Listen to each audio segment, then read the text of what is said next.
నమస్తే vision news కు స్వాగతం. ఈనాటి వార్తలు. అంగన్వాడీ కేంద్రాలు మౌలిక వసతుల కల్పనతో బలోపేతానికి ఐసిడిఎస్ పంచాయతీరాజ్ శాఖ అధికారులు సమన్వయంతో కృషి చేయాలని జిల్లా కలెక్టర్ చదవాడ నాగరాణి అన్నారు. సోమవారం జిల్లా కలెక్టరేట్ ఛాంబర్లో జిల్లా కలెక్టర్ చదవాడ నాగరాణి అంగన్వాడీ కేంద్రాల్లో మౌలిక వసతుల ఏర్పాటుకు తీసుకోవాల్సిన చర్యలపై ఐసిడిఎస్ పంచాయతీరాజ్ ఇంజనీరింగ్ అధికారులతో సమీక్షించారు. ఈ సందర్భంగా జిల్లా కలెక్టర్ చదవాడ నాగరాణి మాట్లాడుతూ జిల్లాలో 489 అంగన్వాడీలకు ఒక్కొక్క అంగన్వాడీకి 16,000 చొప్పున కేటాయించిన నిధులతో గుర్తించిన పనులను వెంటనే చేపట్టి పూర్తి చేయాలని అన్నారు.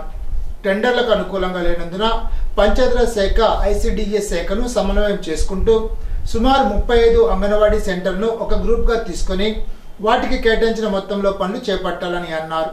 సమావేశంలో ICDS PD T Srilakshmi, Panchayati Raj SE BV Giri, DEE Srinivasarao పాల్గొన్నారు. జిల్లాలోని కల్లుగీత కార్మికులకు కొత్తగా మంజూరైన 3 బార్లకు కులాల వారి రిజర్వేషన్ ప్రక్రియను లాటరీ పద్ధతి ద్వారా ఎంపిక చేయడం జరిగిందని జిల్లా కలెక్టర్ చదవాడ నాగరాణి తెలిపారు. సోమవారం జిల్లా కలెక్టరేట్ వశిష్ఠ సమావేశ మందిరంలో జిల్లా ప్రొవిజన్ ఎక్సైజ్ శాఖ ఆధ్వర్యంలో కల్లుగీత కార్మికులకు కేటాయించిన బార్ల ఎంపిక రిజర్వేషన్ ప్రక్రియను జిల్లా కలెక్టర్ చదవాడ నాగరాణి స్వయంగా లాటరీ తీసి ఎంపిక చేశారు. పశ్చిమ గోదావరి జిల్లాకు సంబంధించిన గీత కార్మికుల కులాలైన శెట్టి బలిజలకు 2, గౌడకు 1 మొత్తం 3 బార్లను భీమవరం, తాడేపల్లిగూడెం, పాలకొల్లు పట్టణాల్లో కేటాయించడం జరిగింది. లాటరీ అనంతరం భీమవరం, తాడేపల్లిగూడెం పట్టణాలకు శెట్టి బలిజ, పాలకొల్లు పట్టణానికి గౌడ కులస్తులకు కేటాయించారు. బీసీ కులస్తులు ఆగస్టు 20 నుండి ఆగస్టు 29 సాయంత్రం వరకు దరఖాస్తు చేసుకోవచ్చునని, ఆగస్టు 30వ తేదీన డ్రా తీసి బార్లను అలాట్ చేయడం జరుగుతుందని తెలిపారు. తీర ప్రాంత ప్రజలకు నాణ్యమైన విద్యను అందించాలని పేరుపాలెం గ్రామంలో ఇంత పెద్ద ఎత్తున విద్యా సంస్థ నిర్మించడం గొప్ప విషయమని కేంద్ర భారీ ఉక్కు గనుల శాఖ సహాయ మంత్రి భూపతిరాజు శ్రీనివాస్ వర్మ అన్నారు. మొగల్తూరు మండలంలోని పేరుపాలెం సౌత్లో గొన్నాబత్తుల వెంకట ప్రసాద్ నందిని విద్యారణ్య భారతీయ విద్యా కేంద్రం ఇంగ్లీష్ మీడియం సిబిఎస్ఈ సిలబస్ నూతన భవన ప్రారంభోత్సవానికి కేంద్ర ఉక్కు భారీ పరిశ్రమల శాఖ సహాయ మంత్రి భూపతిరాజు శ్రీనివాస్ వర్మ, జిల్లా కలెక్టర్ చదవాడ నాగరాణి ముఖ్య అతిథులుగా పాల్గొన్నారు.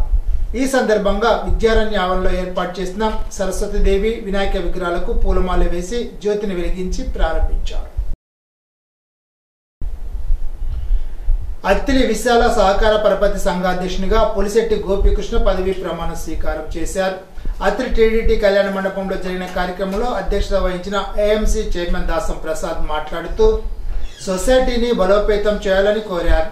రైతులకు అందుబాటులో ఉంటూ పేరు తెచ్చుకోవాలని కోరారు. మా తమ్ముడు పోల్జెట్టి గోపి అత్తిలి సొసైటీ చైర్మన్గా మన నియోజకవర్గపు ఎమ్మెల్యే గారు ఆర్మీ రాధాకృష్ణ గారు చైర్మన్గా నిర్ణయించడం మన గోపిని ఆనందకరమైన విషయం. అలాగే తన అత్తిలి గ్రామంలో సొసైటీని మరింత అభివృద్ధి పరచాలని,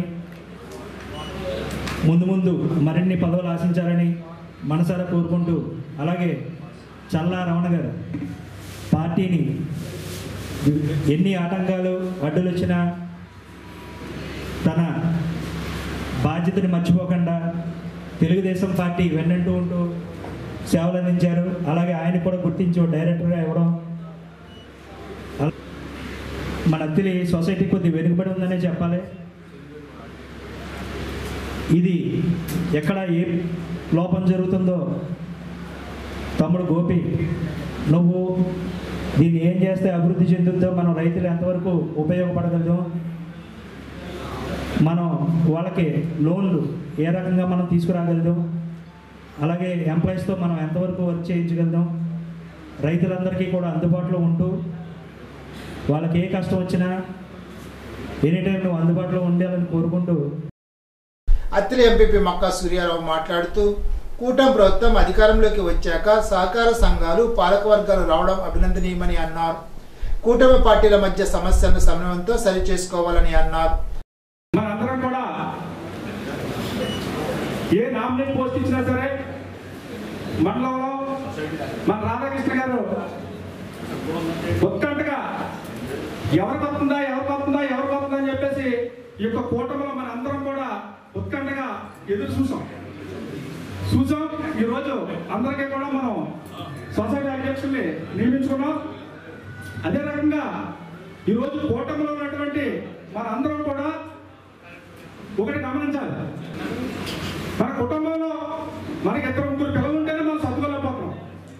ఈరోజు నియోజకవర్గం మొత్తం మీద ఈరోజు రాధాకృష్ణ గారు పడ్డటువంటి శ్రమ, ఈ యొక్క మన నాయకుల గురించి కానీ, కార్యకర్తల గురించి కానీ, ఈ యొక్క నామినేట్ పోస్టుల గురించి కానీ, పదవుల గురించి కానీ ఎన్నో రకాల పాపం ఆయన ఇబ్బంది పడి మనందరినీ కూడా చర్చించి ఎవరిని పెట్టాలనేటువంటి ఉద్దేశంతో మనం సొసైటీలకి మన మంచి వాళ్ళు పెడితే, అనుభవం వాళ్ళు పెడితే బాగుంటుంది అనేటువంటి ఉద్దేశంతో ఈరోజు మా సంటన్న గారు అబ్బాయి మన గోపికి ఈ యొక్క పదవిని ఇవ్వడం జరిగింది.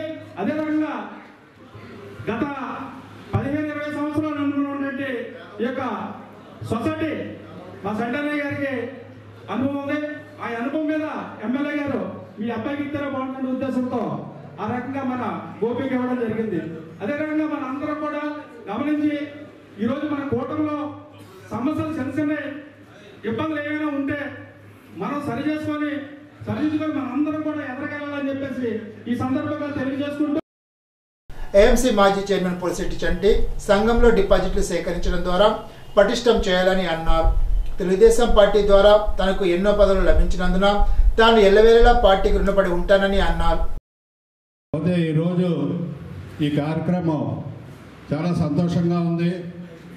ఏ తండ్రికైనా తన బిడ్డ ఎదిగాడంటే ఎటువంటి వారికైనా సరే ఆనందంగా ఉంటుంది. అదే ఆనందం నేను పొందుతున్నాను.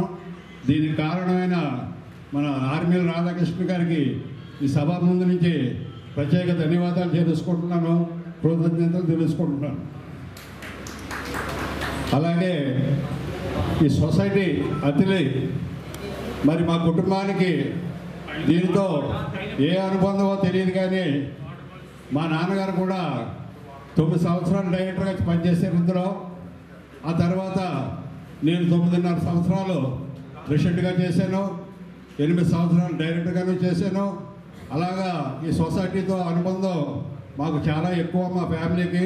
ఈరోజు మరి మా అబ్బాయి కూడా గోపి సొసైటీ అధ్యక్షులుగా రాధాకృష్ణ గారు నియమించడం చాలా సంతోషకరం.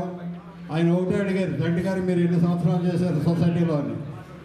దాదాపు 17 సంవత్సరాల అనుభవం ఉందండి దాంతో అన్నాను.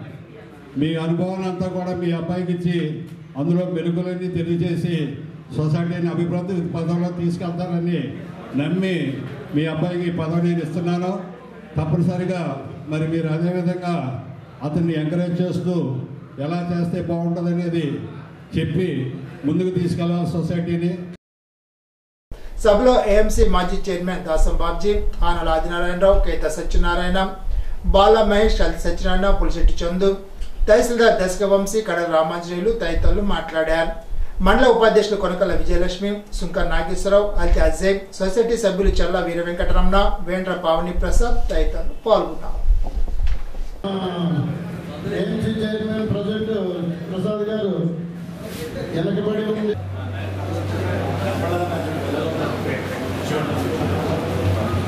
మీరంతా సహాయ సహకారాలు అందించాలని కోరుకుంటున్నాం.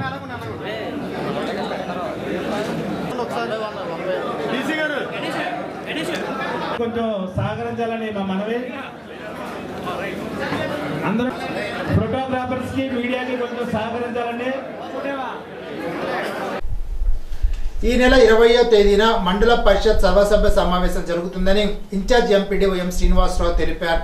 బుధవారం మధ్యాహ్నం 2 గంటలకు ఎంపీపీ మక్కా సూనాన్ అధ్యక్షతన జరిగే ఈ సమావేశానికి మండల స్థాయి అధికారులు, ప్రజాప్రతినిధులు తప్పక హాజరు కావాలని కోరారు. అల్పపీడన ప్రభావంతో ఎగతెరిపి లేకుండా కురిసిన భారీ వర్షాలకు అత్తిలి మండలంలో పంట చేలు ముంపు బారిన పడ్డాయి. అత్తిలి మండలంలో గల రాచకోడు, ఈర్లకోడు, మంచిలి, ఆర్దలకోడు మేజర్ డ్రైన్లు పొంగి ప్రవహించడంతో వరి నాట్లు నీట మునిగాయి. మండలంలో 14,500 ఎకరాల్లో వరి సాగు చేపట్టగా వర్షాల కారణంగా మండలంలో 2,000 ఎకరాల్లో వరి నాట్లు నీట మునిగాయని వ్యవసాయ శాఖ అధికారులు నిర్ధారించారు. ప్రతి ఏడాది సార్వ సీజన్లో కురుస్తున్న భారీ వర్షాల కారణంగా ఎగువ ప్రాంతం నుండి వరద నీరు ఎండమూరు డ్రైన్లకు వచ్చి చేరడంతో పంట చేలు ముంపు బారిన పడి రైతులకు తీవ్ర నష్టాన్ని మిగులుస్తోంది. ప్రస్తుత ఆగస్టు మాసంలో కురుస్తున్న అధిక వర్షాలకు పల్ల ప్రాంతాల్లో వరి పంట ఊడ్చిన దశ నుండి పిలక దశలో నీట ముంపు గురి కావడం జరిగిందని మండల వ్యవసాయ శాఖ అధికారి టీకే రాజేష్ చెప్పారు.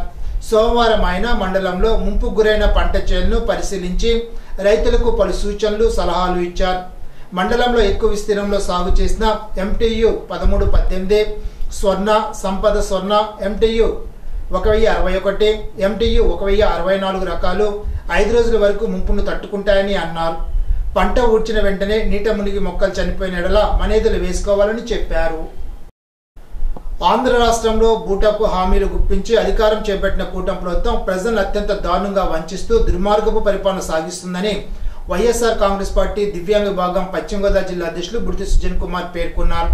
అధికారం చేపట్టిన వెంటనే అట్టహాసంగా పింఛన్ల నగదు పెంపుదల చేశామని చెప్పి మరో పక్క లక్షల మంది పింఛన్లు తొలగించి కూటమి ప్రభుత్వం పింఛన్దారుల ఉసురు పోసుకుంటుందని దుయ్యబట్టారు. మరి ముఖ్యంగా వైకల్యం పునఃపరిశీలన పేరుతో దివ్యాంగులు నెలల తరబడి నానా యాగికి గురి చేసి తీవ్ర మానసిక వేదనకు గురి చేసిందని అన్నారు. ఇప్పుడు రాష్ట్ర వ్యాప్తంగా కాలు కదపలేని, ఏం పని చేసుకోలేని అనేక మంది దివ్యాంగుల పింఛన్లు తొలగించి వారి జీవనభృతిని లాక్కోవడం అత్యంత హేయమైన చర్య అని అన్నారు. ఇప్పుడు ఒక చిన్న బ్రేక్.